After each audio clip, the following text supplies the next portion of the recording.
Alright guys, couple days fast forward, I got the parts that I ordered. The weather's kind of not the best for doing this kind of work. I don't know, we'll see. I mean, stuff like this that should be an easy job usually ends up taking forever. Something goes wrong and then yeah, it's just all bad. So, and I still don't have everything that I need. I need brake fluid, like grease and stuff like that. I don't have. So if I were to put it on right now, it'd kind of be like just temporary. I think there's like an hour till the sun sets. Let's try to take this apart and see what we're doing. It's all wet, like I said. Not the greatest conditions to be doing this, but I'm just so eager and see what else I'm gonna need so I could order it. The ordering part is what takes the longest, obviously. Break this down and see what we're working with. If I miss something, I got my working beer, because whenever you're working on a car, you need a beer, because there's gonna be a lot of curse words tossed around. So you gotta make sure you got your beer. This is gonna be interesting, I'm not gonna lie.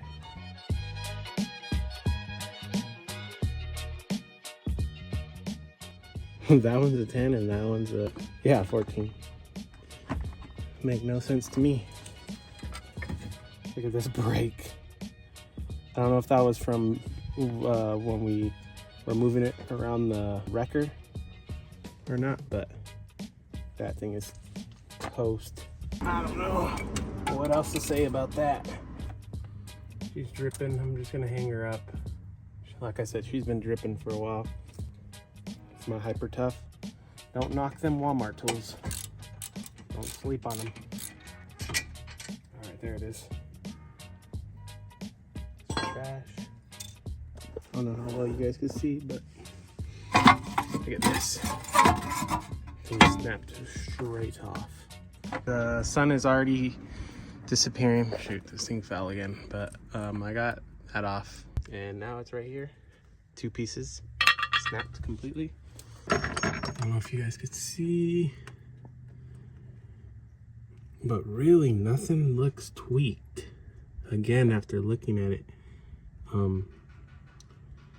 me and Isaac were both saying that it's kind of weird that sway bar end link would be the cause of why it's so tweaked, but I don't know, we're gonna find out. I got a 17mm wrench. We're gonna break this here on the control arm. Oh, it's already out. Next is this sway bar. Mine's already broke. So there's this, and then the one that's actually on the back of the sway bar here. I'm gonna remove those, but first I'm trying to take this off. Just right here. There was a 14mm. I think this one's gonna be the same. I don't think this is supposed to be moving like this. We might have bigger problems. I don't know, let me get this off. All right, this is a total disaster. I try to use some pliers or something to grab onto this thing, because it's obviously just gonna keep spinning since it was busted. That's the part, but there was nothing, so it just kept spinning. So I got out the handy dandy, let me show you how I got this done, if I could even do it on video. Pretty much I put my flathead in here. Pretty much I'm just wedging it right here, holding it as tight as I can, and it's holding it, and I'm loosening it. So yeah, it took me a while, but we did it. So let me get this off. That was the most satisfying bolt I've ever taken out. There she is. I hate this bolt so much, but we did it. So I'm gonna try to put this on. It's literally bolt up there and then bolt down there. See that buckle? This control arm, I don't think it's supposed to be dipped down like this. I don't think it's supposed to be buckled. I think the frame is bent here. I don't know how well you can see that, but there's the other side, and it's not buckled, but I have a wheel on it still.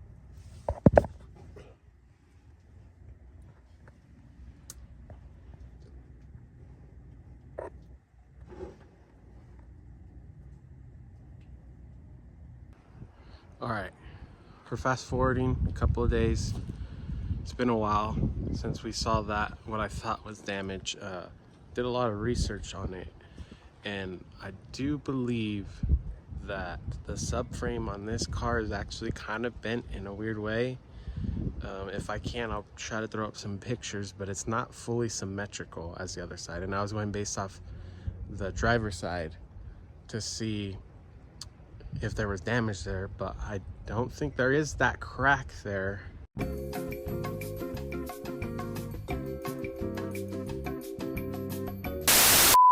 While I've been messing with the stereo, I have some news on that, I think, but I'll share that later because we're trying to get this wheel, the rotor, and the caliper on. Got the sway bar end linked in and everything is back, so I just got to put the rotor and the caliper, I think, now, and then bleed the brakes. I don't have the brake fluid yet, but I still got to go.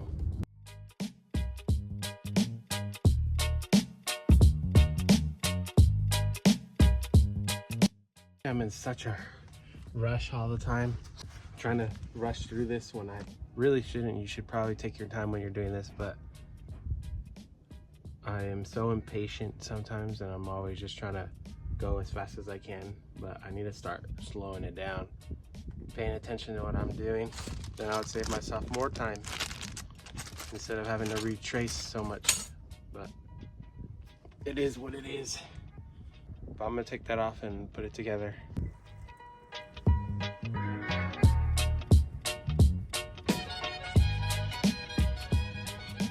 Had to get the Subaru spare since it's a Japanese car. Same lug pattern, use the spare here. It's a front wheel drive, so I can't put that spare because it's a different size. This is the same size as the other one, so I took the rear one, put it here. Still need to bleed the brakes, but I just put the wheel on just to see how it sits. And yeah, it's not very good, but so this will be our first look at it where it doesn't have all this crap on it. And it has brand new stuff. So let me take this off the jack and then we'll see how it sits. So, all right, so I started her up, put the wheel straight. I haven't even looked at it myself, so we're gonna get a reveal together here. Yeah, I know it's bad. Yeah. Like I said, there's that crack on the subframe. I don't know if that has anything to do with it. Maybe it is tweaked there, but based on the pictures, it doesn't look like it would make that much suspension damage. So I'm just curious if this is an alignment issue. It's a better look at it. I could be wrong though. I mean, I thought maybe the CV axle was bent or something, but it looks to be good. I know this thing will move forward. I'm not gonna pump the brakes because I haven't put any fluid in it though, and they need to be bled, so I'm gonna wait on that. So, God, it's been a while since the last time I've been working on this car, but I finally sourced a subframe for this thing, and it's been taking a long time, especially for a good price. I finally got one for $100. I think the pick and pull said the minimum was like $250. eBay obviously was $500, so none of those were options for me. But I finally found one. I had to drive to Austin and then picked one up. Looks like it's the perfect match, so we're gonna tackle that in the next video. Honestly, it's all about just trying to get this car back on the road running again. I'm already 1,600 into the Honda, and these things don't really sell for that much, so I also sourced some wheels finally. It's been a while looking on the marketplace for those too. I just picked those up for 200, so once I get those, I'll show you those. But right here behind me, subframe, nice and straight, no kink. But I mean, other than that, the car has just been sitting in my driveway looking all ugly, and today is a windy day, but I took out the seat and I was starting to wash the carpet and stuff like that, just half of it on my day off. Let me show you that real quick. Hopefully the wind isn't too noisy, but these carpets or these mats are pretty junk, And I took out the seat, like I said, and I vacuumed it and washed it. There's some stains. You can see they're like impossible. Maybe if I kept on sitting here for days trying to pull it out, then it would come out. But I can tell you it's gonna smell a lot better in here just off of that. I just didn't record it because I assume you guys don't want to watch me clean a car, but I'll give you guys some updates here and there. Also, under the seat, I found another 90 cents and whatever this coin is. Elmo City Golf Trail. I don't know what that's for or what it does, but add up the total. That counts. We got a set of some Civic wheels off of the marketplace. Got the set for 200 bucks. These ones I was looking around for a while too. I almost bought a ugly pair of Acura wheels, but this one came up last second, and thanks to Isaac, he caught these, so I picked these ones up literally like an hour before I was about to meet up with that other guy. So we got these ones, luckily, because these ones probably look a little better on the Accord, definitely than the other ones I was gonna get. But all of them have some decent tread. I think there's one that has, oh, it's this one, kind of crappy tread. Yeah, but all the rest of them have pretty decent tread. They all have different tires. They're not matching, so that's kind of a bummer, but I mean, for the price that I got them at, can't really beat it. I'm gonna throw these on probably and take off my Subaru spare and these ugly wheels that are on it, but obviously I had it jacked up. I'm gonna put all the tires on, or all the new wheels and tires, and then try to list these old ones for sale, maybe see if someone will pick them up and make back some money. That's probably the only thing I'm gonna do today.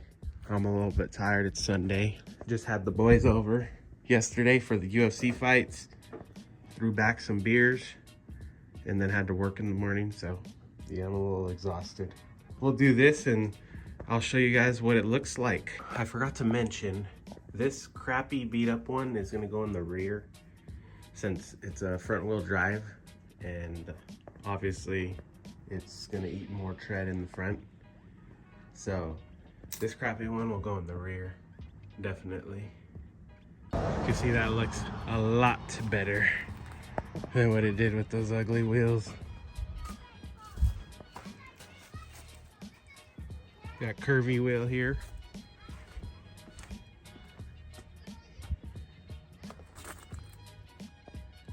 Way better. Now I got these wheels to sell.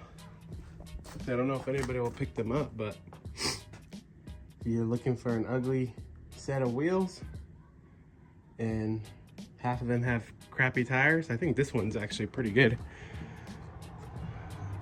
There's one of them that had a date code of like 2022, so that's only 3 years, and it didn't seem dry rotted or nothing. But yeah, here they are. I thought that one was a universal lug as well, but that one just looks like it's a 5x114.3 or whatever the Japanese spec is. The other ones are universal. You can see a little bit of hail damage. I don't know if you guys can see that.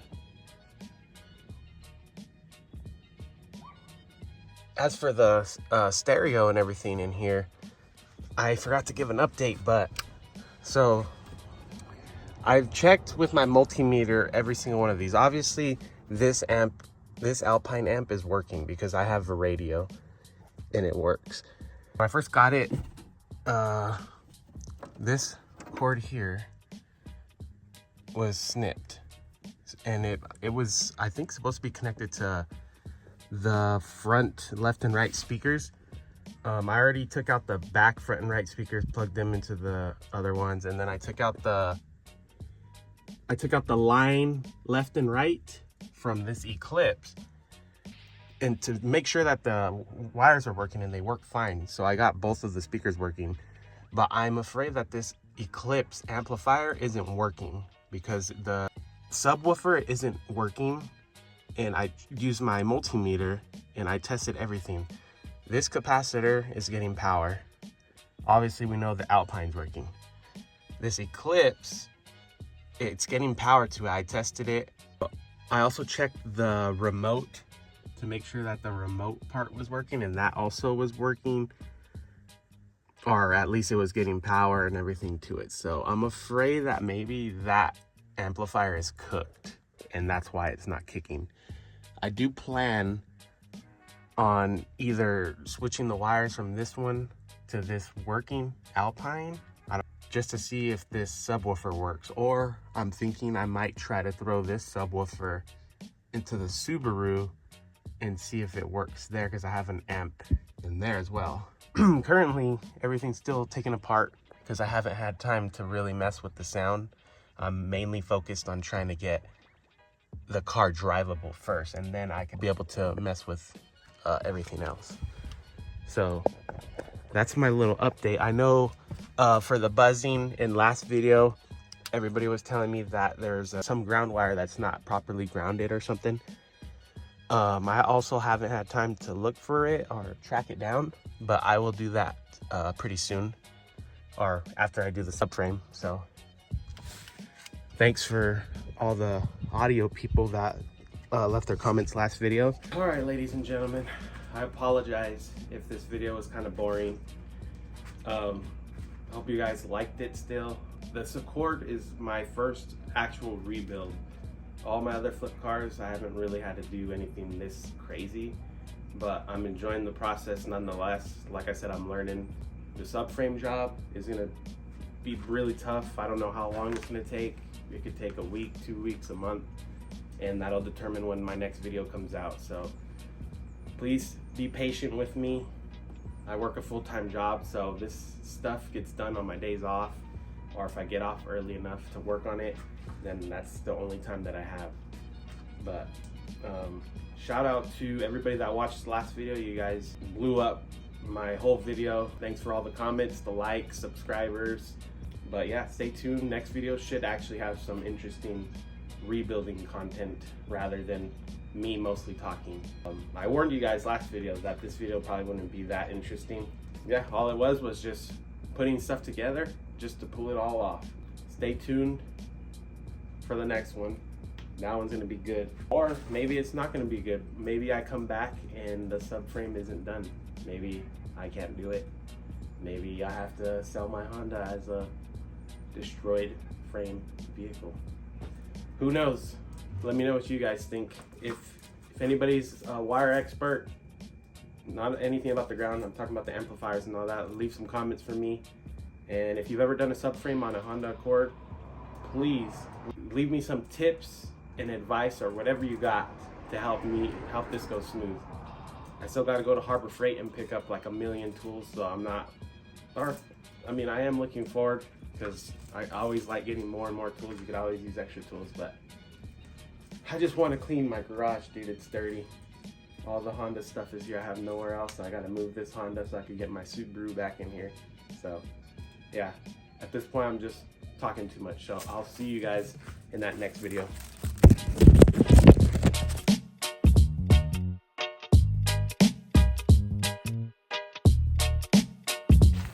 Also, I have another vehicle here that's parked in my driveway / yard. It's like a 1997 Toyota Corolla with 107,000 miles original. If you guys want me to showcase this one for you, just let me know in the comments, or if you're interested in that. But this one isn't really a rebuild, and this one isn't even mine. It's actually for my mom, and she picked that one up. But if you guys want to showcase of that, then let me know.